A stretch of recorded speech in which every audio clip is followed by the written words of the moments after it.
Hai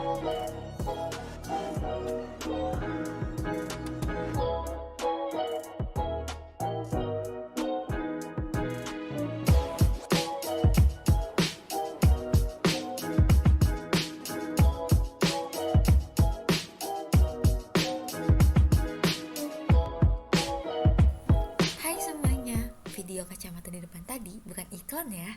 Itu merupakan salah satu aplikasi dari polarisasi cahaya yang akan kita pelajari pada video kali ini. Nah, sebelumnya, apa itu polarisasi cahaya? Polarisasi cahaya adalah salah satu sifat gelombang elektromagnetik, di mana terdapat pembatasan gelombang elektromagnetik yang menjalar menjadi satu sumbu transmisi saja. Di sini ada gelombang elektromagnetik, di mana ada gelombang yang berupa gelombang listrik dan gelombang magnetik. Ini merupakan gelombang yang belum terpolarisasi dan terdiri atas dua arah getar, yang ke sini dan ke sini. Setelah dipolarisasi akan menjadi satu sumbu transmisi saja, seperti ini. Sekarang kita masuk ke jenis-jenis polarisasi cahaya. Oke, sekarang kita masuk menuju polarisasi cahaya akibat polarisator. Kita bisa mengambil kasus dari cahaya matahari yang menjalar atau gelombangnya menjalar ke berbagai arah atau memiliki sumbu transmisi banyak arah. Seperti yang bisa kita lihat di gambar ini. Di gambar ini, cahaya tak terpolarisasinya merupakan cahaya matahari yang memiliki sumbu transmisi ke berbagai arah. Ini menyebabkan intensitasnya sangat besar. Untuk mencegah ada intensitas yang sangat besar, kita bisa menggunakan prinsip polarisasi dengan menggunakan polarisator.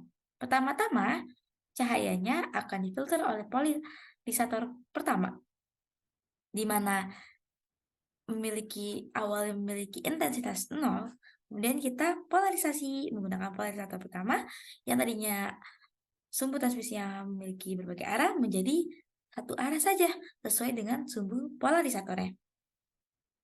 Dan ini akan menghasilkan intensitas pertama atau intensitas setelah melalui polarisator pertama.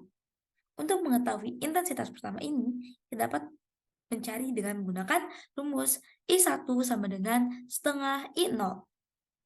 Kemudian, ketika kita ingin mencoba polarisasinya lagi, tetapi sumbu transmisinya kita buat miring. Seperti di gambar ini, sumbu transmisinya dibuat miring sebesar 30 derajat, di mana 30 derajat itu bisa kita namai dengan sudut theta.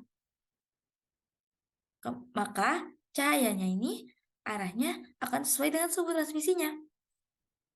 Di sini tergambarkan dengan jelas.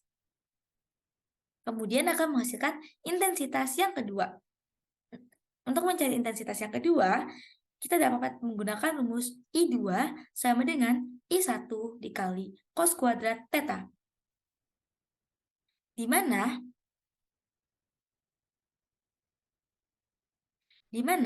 hubungan antara I dan theta pertama kali ditemukan oleh insinyur Prancis yang bernama Malus secara kebetulan pada tahun 1809. Maka ini kita bisa namai dengan hukum Malus.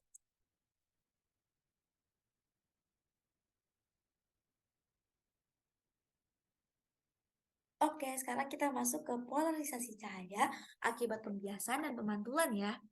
Dari gambar ini kita dapat mengetahui bahwasanya di sini ada sinar yang datang, kemudian dibiaskan dan dipantulkan. Dari sinar yang datang ini membentuk sebuah sudut terhadap sumbu utama, di mana kita namai dengan sudut I. Kemudian sinar yang dibiaskan ini membentuk sebuah sudut juga terhadap sumbu utama, kita namai dengan sudut IR atau bisa kita sebut dengan sudut R.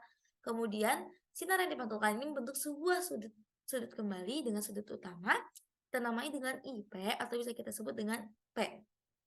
Atas bidang datar itu harus kita ketahui bahwasannya besarnya I sama dengan besarnya P. Besarnya sudut I sama dengan besarnya sudut P. Kemudian, selain itu, terdapat sebuah syarat pada polarisasi cahaya akibat pembiasan dan pemantulan, yaitu terbentuknya sudut siku di antara sudut pantul dan sudut pantul atau P dan R.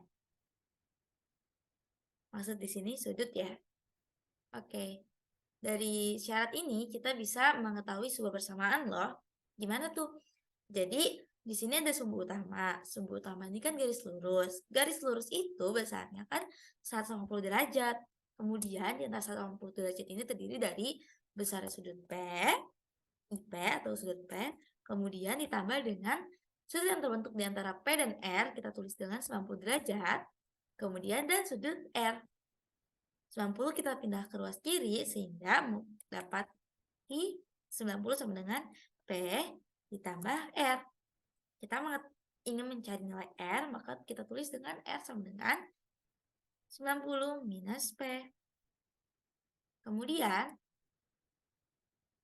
ini kita ketahui sebuah persamaan, satu persamaan. Kemudian kita juga mengetahui bahwasannya dari Snell,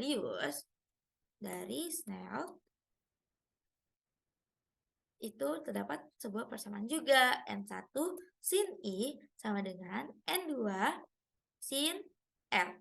Kemudian kita tuliskan kembali, N1 sin I sama dengan N2 sin R, kita ganti dengan persamaan yang sudah kita temui di atas, yaitu 90 minus P. Kemudian kita tuliskan kembali, N1 sin I sama dengan N2 sin apabila bertemu dengan 90 derajat maka berubah menjadi cos P. Tapi di sini kita bisa rubah P dengan nilai I. Kenapa? Karena besarnya sudut P sama dengan besarnya sudut I. Jadi di sini bisa kita tulis I ya. Terus kemudian kita dapat mengetahui bahwasannya N2 kita pindah luaskan ya. N2 per N1 sama dengan sin I per cos I. Kemudian kita dapat mengetahui bahwasannya N2 per N1 sama dengan tan I. Ini untuk mengetahui ininya. Sedangkan ketika kita ingin mengetahui nilai I-nya, maka I sama dengan arcus tangen dari N2 per N1. Oh ya, ini semua yang ini merupakan hukum Brewster. Oke, kita masuk ke polarisasi cahaya akibat hamburan, di mana dapat kita temui pada kehidupan sehari-hari. Sebelumnya, aku mau nanya nih, kalian pernah penasaran nggak? Kenapa saat kita melihat langit di siang hari, langitnya berwarna biru? Sedangkan waktu sore hari, langitnya berwarna bisa merah, jingga, atau bahkan ungu. Kalau misalnya kalian jawab karena matahari, sebenarnya bisa sih, tapi kurang tepat. Oke, aku jelasin ya. Jadi, itu semua merupakan salah satu peristiwa polarisasi cahaya pada kehidupan sehari-hari, di mana polarisasi cahaya akibat hamburan ini dipengaruhi oleh posisi pengamat terhadap penghambur dan sumber cahaya. Maksudnya gimana sih? Oke. Di siang hari kan, matahari itu di atas. Jadi kemungkinan kita dapat membentuk sudut 90 derajat dari matahari terhadap matahari dan penghamburnya. Matahari di sini menjadi sumber cahaya dan penghamburnya itu adalah awan. Sehingga apabila kita membentuk sudut 90 derajat, maka polarisasi terjadi secara sempurna. Dan spektrum warna yang dihasilkan itu mengikuti warna penghambur. Sehingga dapat kita lihat bahwasannya langit yang siang hari itu berwarna biru. Sedangkan di sore hari, posisi pengamat atau kitanya ini terhadap penghambur dan sumber cahayanya tidak membentuk sudut 90 derajat. Maka dari itu, polarisasi tidak terjadi secara sempurna. Dan spektrum warna yang dihasilkan itu beragam, tidak sesuai dengan warna penghambur. Oleh karena itu, di sore hari kita melihat bahwasannya langit itu bisa beragam warna, bisa merah, jingga. Sekarang kita masuk ke aplikasi polarisasi cahaya. Di sini kita bisa melihat ada kacamata polarisasi. Kacamata polarisasi adalah kacamata yang dapat mempolarisasikan cahaya yang menyebabkan pengurangan intensitas yang masuk ke mata. Di mana pada kacamata polarisasi ini terdapat polarisator yang terdiri dari atom-atom yang membentuk rantai panjang yang terikat ketat satu sama lain. Oh iya, di sini kita bisa melihat ya, gimana penampakan ketika kita tanpa menggunakan kacamata polarisasi dengan menggunakan kacamata polarisasi. Kenapa ya bisa gini? Perlu kita ketahui pada kita gambar terlebih dahulu ya. Misalkan di sini ada cahaya yang datang. Ini ada cahaya matahari. Saya gambar ini ada cahaya matahari. Kemudian di sini ada kacamatanya. Kacamata polarisasinya. Ya, ini ada kacamata polarisasinya. Terus dari cahaya matahari ke kacamata polarisasinya ini akan polarisasikan cahaya. Tadinya kan cahaya matahari tak terpolarisasi kan. Kemudian ke kacamata polarisasi ada polarisator dan akan membentuk cahaya yang terpolarisasi. Cahaya yang terpolarisasi ini berbentuk vertikal. Kemudian cahaya matahari ini, misalkan di sini ada air, kayak gini nih, ada air. Di sini ada air. Nah, kemudian dipantulkan. Nah, pemantulan dari sini nih kita sebut dengan glare. Bentuknya adalah horizontal.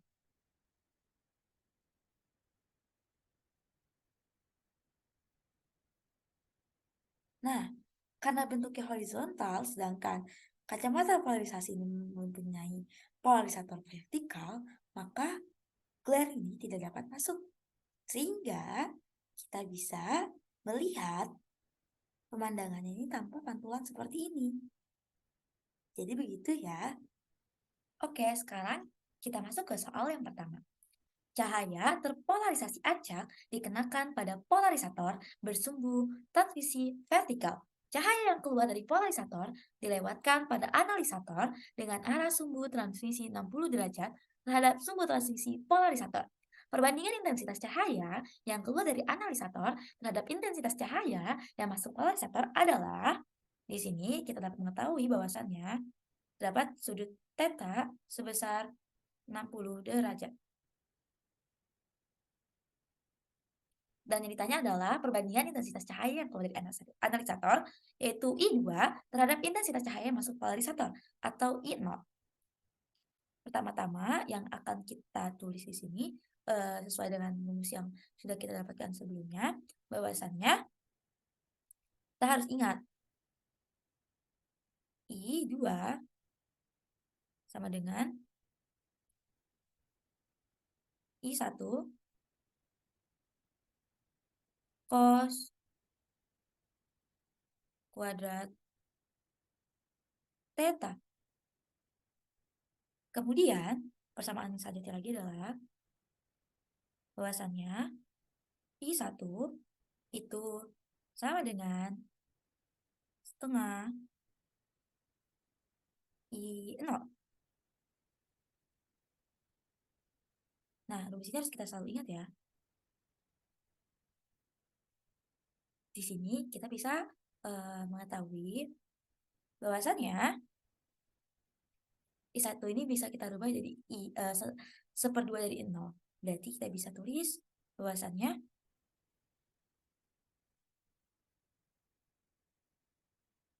I2 itu sama dengan I1 kita ganti dengan setengah I0, setengah I0 cos kuadrat cos kuadrat. Tetanya kita ganti dengan 60 derajat.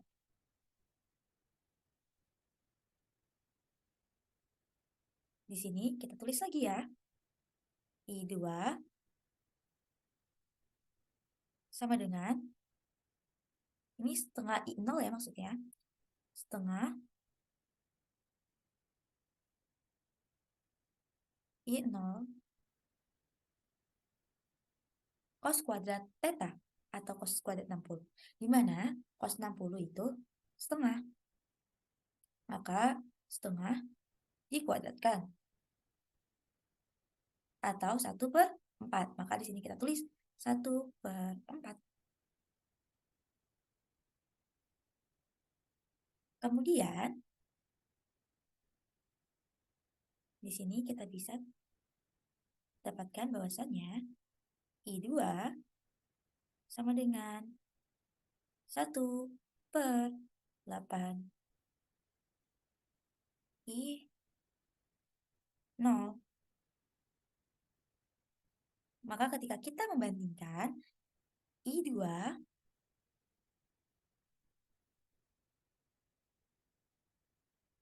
per I0 sama dengan 1/8.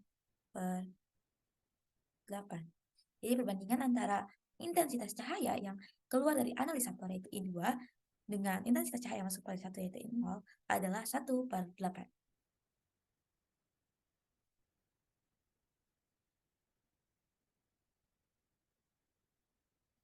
Masuk ke soal yang kedua ya.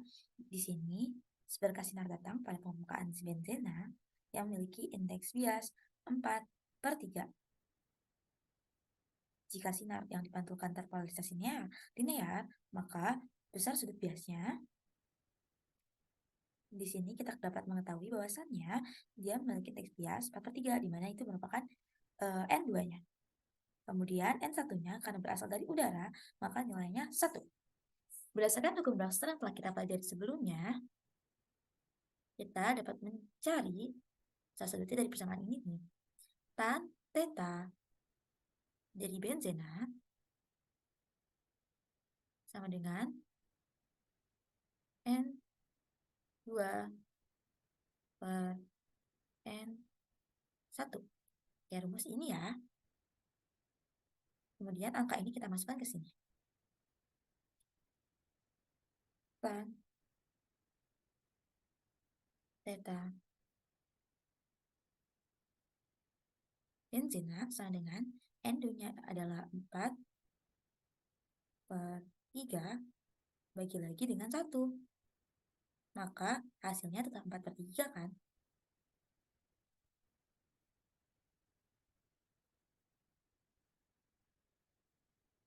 Kemudian berarti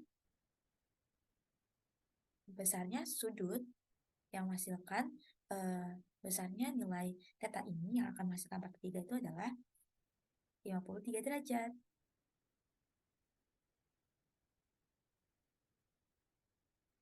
Maka besar sudut biasnya adalah 53 derajat.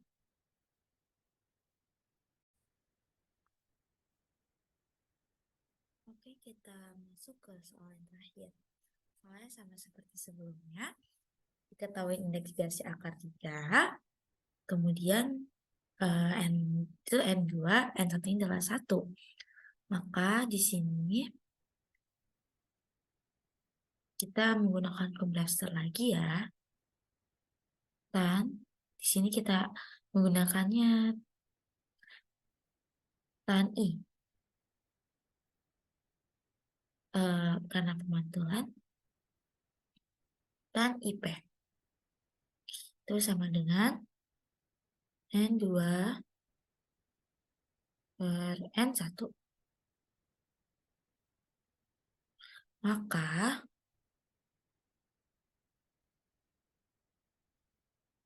tan I P N2 per N1-nya adalah akar 3 per 1, yaitu akar 3. Maka besarnya sudut I-nya ini, atau IP-nya, itu sama dengan sudut jika yang menghasilkan akar 3 dari ini adalah 60 derajat. Jadi ketika tan 60 derajat itu hasilnya akar 3 kan. Maka sudut ininya adalah 60 derajat. Cukup sekian video kali ini. Semoga bermanfaat. Sampai jumpa.